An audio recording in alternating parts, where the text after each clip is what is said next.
Scott Fowler, Charlotte Observer columnist, and he's been doing this a long time, and he had the same thought that I did yesterday when Cam Newton was involved in the accident. I couldn't help but go back to the 2000 death of Bobby Phills. And you might not remember Bobby Phills, but he played for Charlotte, basketball player, and died following a practice. People thought that he was racing teammate David Wesley. And Scott, accurately and poignantly pointed out that, we take these things for granted with these athletes and that they're indestructible. And Bobby Phills lost his life that day after a practice, and Scott joins us now. First of all, how is Cam Newton, Scott?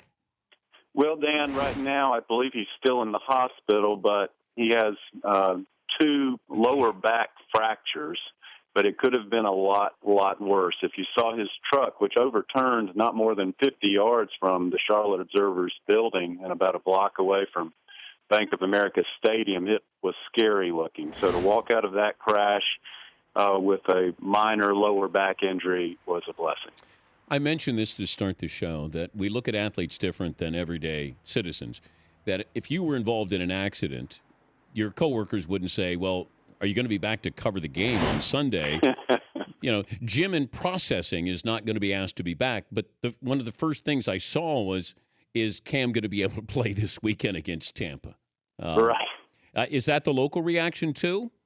Well, I mean, certainly that's part of it. The Panthers are in this weird NFC South where they actually still are relevant at 4-8-1. But I hope that that's not the main reaction here. I hope that the reaction is, thank God Cam's okay. Thank God the guy in the other car's okay. And let's figure out the football part of it later.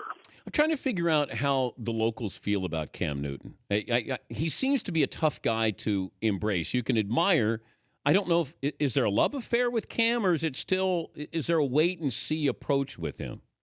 Well, it's both. I tell you what, if you're 18 years old or under, it is an unadulterated love affair. Mm-hmm. He is great with kids. He does a lot for kids with his foundation, and, of course, he's got to give away the touchdown ball after every touchdown to children, and that's garnered a lot of positive publicity. Adults are sometimes put off by the signaling after first downs and some of that, so there is some wait and see with that, but I would say he is a very popular figure overall. If you pulled the populace, and very well known. I mean, this accident crashed our website. I mean, it was a huge news story, obviously in Charlotte and nationally. Does it seem like it's 14 years ago? I remember having you on after Bobby Phills died in that car accident. Yes. Oh, I know. Hey, just like what you said, Dan, very poignantly.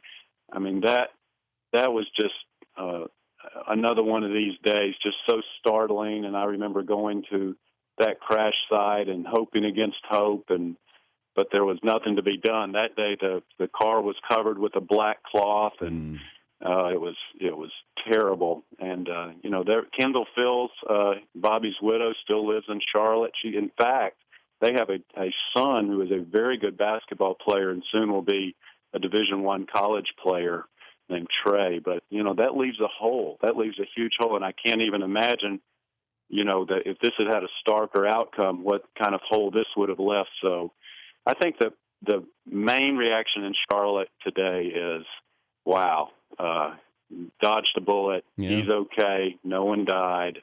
Car crashes have a way of stopping time. I mean, we all have been either involved in one or have had somebody close to us involved in one, and they can rip lives apart. So fortunately, this one can be sewn back together. Scott, good to talk to you. Thanks for joining us. Thanks again, Dan. Always a pleasure. Scott Fowler, Charlotte Observer.